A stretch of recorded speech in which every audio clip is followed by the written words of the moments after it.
নমস্কাৰ সন্মানীয় বন্ধু বান্ধৱীসকল, আমি আজি আকৌ এটি সৰু বিষয়ত ৰেকৰ্ডিং কৰিবলৈ ওলাইছোঁ। আমাৰ প্ৰায়বিলাক বহুতো বাৰু বন্ধু বান্ধৱীয়ে কি কৰে, মানে এটা অভিযোগ আৰু যে তেওঁলোকে ধনিয়া গুটি গজাব নোৱাৰে। আমি আগতো এই বিষয়ে কিছু ৰেকৰ্ডিং দিছোঁৱেই, তাতে প্ৰতিটোতে নতুন নতুন পদ্ধতি অৱলম্বন কৰিব পাৰি। চাওক, ঘৰত খোৱাৰ কাৰণে এনেকুৱা পাত্ৰত যদি কৰোঁ, আমি একেলগে কৰিব নালাগে। শাক পাচলি সদায় স্তৰে স্তৰে কৰিব লাগে। এটা স্তৰ শেষ হ'ল, আকৌ এটা স্তৰ খাব লাগে। একেলগে যদি এঠাইত সিঁচি দিওঁ, সেইখিনি একেলগে হৈ যায়, একেলগে ফুলি যায়, ব্যৱহাৰৰ অনুপযোগী হয়। কিন্তু আমি ষ্টেজ বাই ষ্টেজ 10-15 দিনৰ অন্তৰে অন্তৰে যদি বিভিন্ন এনেকৈ পাত্ৰত কৰোঁ, বা মাটিতে নকৰোঁ কিয়, ষ্টেজ বাই ষ্টেজ যদি কৰোঁ, তেতিয়াহ'লে কি হয়, গোটেই ছিজনটো সুন্দৰকৈ চ'ত বহাগ মাহলৈকে খাব পাৰি। গতিকে এই ধনিয়া খেতিও এইটো এটা পদ্ধতি। আৰু কথাটো হ'ল কি, বহুতে ধনিয়া গুটি গজাব নোৱাৰে। অৱশ্যে তাৰ কাৰণে উপযুক্ত বীজো সংগ্ৰহ কৰিব লাগিব।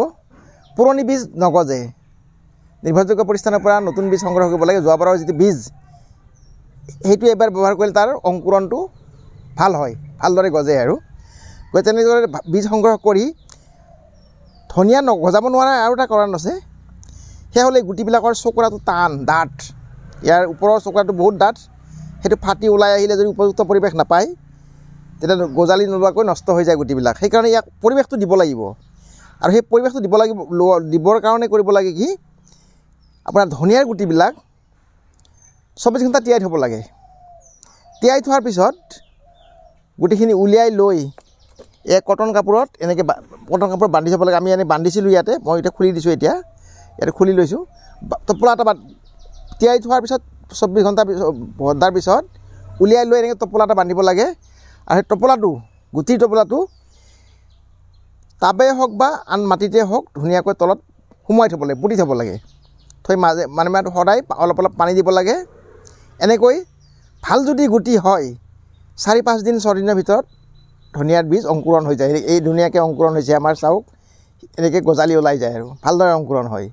গতিকে এইটো এটা সুন্দৰ পদ্ধতি। আৰু বহুতে এইটো কৰিব নোৱাৰে, এনেকৈ নলাও, মানে চিধা চিধি গুটিবিলাক তিয়াই থৈ সিঁচি দিয়ে। তেনেকৈ সিঁচিলে কি হয়, আপোনাৰ ইয়াত যদি আৰু উপযুক্ত পৰিৱেশ নাপায়, সিঁচা ঠাইত, যেনে পানী, তাপমাত্ৰাটো পানীটো প্ৰধান। আৰু গতিকে সুবিধামতে নাপায় যদি, ভালদৰে অংকুৰণ নহয় পেলাই ধনিয়াবিলাক নগজে। সেইকাৰণে বহুতে ধনিয়া নগজাটো এটা অভিযোগ। আৰু লগতে মাটিৰ কথাও থাকে। বালিয়হীয়া মাটি হ'লে, বালিচহীয়া মাটি বুলি যি কওঁ আমি, সেইটো ভাল। আৰু গোবৰ চোবৰৰ পচন সাৰ লাগে। ইয়াৰ মাটিৰ যিটো মানে য'ত সিঁচিম, আমি য'ত কৰিম, সেইখিনিও উপযুক্তভাৱে বনাই ল'ব লাগে। আৰু এটা কথা আছে, এই ধনিয়া গুটিবিলাক হ'ল দুফাল ধনিয়া গুটি লগ হৈ এফাল হৈ থাকে। মই এইটো সামান্য দেখাই দিছোঁ। এইটো মই দুটামান দেখাই দিওঁ। তাৰমানে ধনিয়া গুটিবিলাক দুফাল গোটা হৈ থাকে। আৰু কিন্তু এই গোটাটো তুমি ফালি পেলাই ইয়াৰ পৰা দুটা পুলি হয়, আৰু দুটা পুলি হয়, এনে গোটা হৈ থাকে। গতিকে এইটো কৰিব লাগে। এটা কৰা এটা বুদ্ধি এটা আছে। এই 24 ঘণ্টা আমি তিয়াই থ'লোঁ। 24 ঘণ্টা তিয়াই থোৱাৰ পিছত যেতিয়া গুটিখিনি কোমল হ'ব, তেতিয়া কাপোৰত বান্ধোতে কাপোৰখন, এই টোপোলাটো বান্ধি টোপোলাটো বান্ধাৰ পিছত এনেই মোহাৰি দিব লাগে। মোহাৰি দিলে কি হয়, গুটিবিলাক দুফাল হৈ যায়।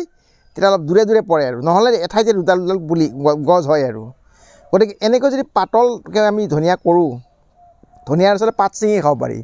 ধনিয়া উঘালি নিনিলেও হয়। পাতলকৈ কৰিলে পাতবিলাক ছিঙি নিলে ই আকৌ পকাই পেলাই বহুত দিনলৈ খাব পাৰি। গতিকে আমি আগৰ ভিডিঅ'বিলাকত দেখাইছিলোঁ, সেইটো পদ্ধতি বেলেগ, এইটো পদ্ধতি অকণমান বেলেগকৈ দেখাইছোঁ মই। এয়া চাওক, এই মাটিখিনিৰ ছাৰ্ফেচটো আমি ধুনীয়াকৈ ইয়াতে মিলাইছোঁ। গোবৰ, পচন সাৰ গোটেইবিলাক মিলাইছোঁ।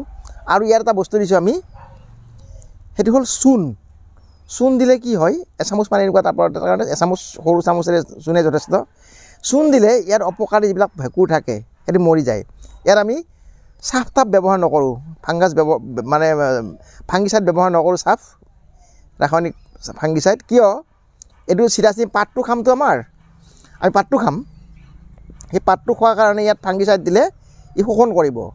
সেইকাৰণে ইয়াত ৰাসায়নিক ফাংগিচাইড ব্যৱহাৰ নকৰিলেও হয়, নকৰিলে ভাল। আৰু সেইকাৰণে আমি চূণটো দি ল'ম। বা ক'ৰবাত যদি নিমৰ খৈল আছে, খলি হৈ আছে, নিমৰ খলিহৈ দিব পাৰে দি পেলাই জৈৱিকভাৱে এনেকৈ কৰিব লাগে আৰু এইটো ধনিয়াৰ সদায় কি হ'ল কিছু ঠাণ্ডা মানে পৰিৱেশ লাগে অত্যন্ত গৰমত ইয়াক গজোৱাটো অলপ অসুবিধা হয় বা বাঢ়নটোও ঠিক নহয় এতিয়া যিটো আমি ছিজনত পাইছোঁ এতিয়া আগতীয়াকৈ পাইছোঁ এইবিলাক খুব জোৰ জবৰদস্তি কৰা হৈছে বিভিন্ন পদ্ধতিৰে আৰু ইয়াত সেইবিলাকত ৰাসায়নিক সাৰ যথেষ্ট দিয়া হয় ইউৰিয়া চিউৰিয়া বহুত মাৰি সেইবিলাকক বৃদ্ধি কৰা হয় যাতে বজাৰত আগতে উলিয়াই দি লাভৱান হ'ব পাৰি সেইটো ব্যৱসায়িক ভিত্তিত কৰা মানুহবিলাকে কৰে আমি যিহেতু ঘৰত খাবলৈ কৰিম গতিকে আমাৰ সেইবিলাক পদ্ধতি দৰকাৰ নাই আমি স্বাভাৱিকভাৱে ইয়াক বৃদ্ধি কৰাব লাগিব আৰু উপযুক্তভাৱে আমি জৈৱিকভাৱে কৰিব লাগিব সেইকাৰণে আমি কৰিছোঁ কি এই মাটিখিনি ধুনীয়াকৈ পচন সাৰ গোবৰেৰে মিলাই লৈছোঁ লোৱাৰ পিছত অলপ চূণ দিয়া বুলি ক'লোৱে মই সমান কৰি লৈ এই টাবতে হওক বা বস্তাতে হওক বা আপোনাৰ মাছৰ কাৰ্টুনতো কৰিব পাৰি নিজা নিজা কথা যাৰ যেনেকুৱা থাকে মাটিতো কৰিব পাৰি এনেকৈ অংকুৰণ কৰাৰ পিছত গুটিখিনি কেনেকৈ অংকুৰণ কৰিব লাগে মই বুজাই দিলোঁৱে এটা পাতলকৈ এনেকৈ সিঁচি দিব লাগে এইটো কাৰণে পাত্ৰৰ কাৰণে 5 গ্ৰামমান খুব বেছি আপুনি 7-8 গ্ৰাম বীজ হ'লেই হৈ যায় কাৰণ যেতিয়ালৈকে মানে ইয়াত যেতিয়া আমি গুটিবিলাকৰ পাতলকৈ দিওঁ গছবিলাক যেতিয়া কম হ'ব পাতল হ'ব তেতিয়া গছৰ বৃদ্ধিটো ভাল হয় আৰু ইয়াক পাত ছিঙি ছিঙি খাই থাকিলে ইয়াৰ সুন্দৰকৈ পোখা মেলিব আৰু বহুত দিনলৈ আমি খাব পাৰিম অত্যাধিক ঘনকৈ দিব নালাগে আৰু ঘনকৈ দিলেও এটা কথা আছে যদি ঘন হৈ যায় যোৱা যেন লাগে তেতিয়া কৰিব লাগিব কি মাজে মাজে উঘালি লৈ গ'লে হ'ল তেতিয়া পাতল হৈ যাব গতিকে এনেকৈ সিঁচি দিয়াৰ পিছত আমি ইয়াত পাতলকৈ বেছি ডাঠকৈ দিব নালাগে আমাৰ এইটো আমি ওপৰৰ যিটো মাটি সেইটো সুন্দৰ পাতলকৈ ল'ব লাগে গুড়ি কৰি ল'ব লাগে এইটো পাত পচা সাৰ আছে আমাৰ অকণ বালি মাটি আছে ই মিহলাই লৈছোঁ আমি লৈ পেলাই এতিয়া পাতলকৈ এটা স্তৰ দিম খুব ডাঠকৈ নহয়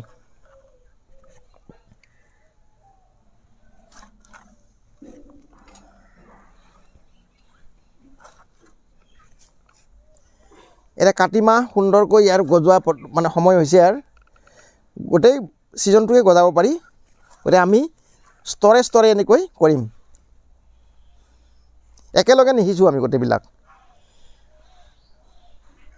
তেতিয়াহ'লে গোটেই ছিজনটোৱে ভালদৰে খাব পাৰি আৰু ধনিয়াটো মছলাৰ আমি গুড়া গুড়টো চবেই জানেই আৰু মই কোৱাৰ প্ৰয়োজনেই নাই ইয়াৰ ঔষধি গুণো যথেষ্ট আছে গতিকে এনেই গুটিখিনি সিঁচি দিলোঁ সিঁচি দিয়াৰ পিছত আমি অকণমান ইয়াতে পানী ছটিয়াই দিম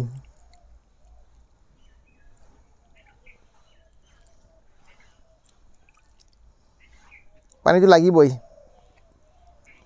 গতিকে এনেকুৱাকৈ আপুনি সিঁচক আৰু ইয়াৰ পিছত আপুনি গৰমটো ইয়াৰ গৰম হোৱাৰ কাৰণে তাপমাত্ৰাটো বা উষ্ণতাটো নিয়ন্ত্ৰণ কৰাৰ কাৰণে প্ৰথম অৱস্থাত ইয়াত আমি কৰিম কি মই নানিলোঁ এতিয়া বাৰু যে আপোনালোকে কথাটো কৈ দিছোঁ মই কাগজেৰে বা পাতল কাপোৰেৰে বা কলপাতো দিব পাৰি ধুনীয়াকৈ ঢাকি দিব লাগে খুব বেছি 3 দিন ঢাকি থ'লেই যথেষ্ট আৰু 3 দিন পিছত গজালি মেলি ওলাব আৰু ধুনীয়াকৈ দুপতীয়া হৈ ওলাব গতিকে এনেকৈ ধনিয়া গুটি সিঁচি উৎপাদন কৰি লওক একো ডাঙৰ কথা নহয় সুন্দৰ সহজ পদ্ধতি এইখিনি অৱলম্বন কৰিলে আপোনালোকে ধনিয়া গজাই গোটেই ছিজনটো খাব পাৰে এইবোৰ উপাদান ধনিয়া মানে মছলাজাতীয় উদ্ভিদ গতিকে আমি আমাৰ পদ্ধতি দেখুৱালোঁ এনে স্তৰে স্তৰে কৰিব একেলগে নহয় সিঁচি মাটি সিঁচিলেও একেলগে স্তৰে স্তৰে কৰিব এঠাইত কৰিব নালাগে গতিকে আমাৰ পদ্ধতি দেখুৱালোঁ কেনে দেখিলে আমাক মন্তব্যৰে উপকৃত কৰিব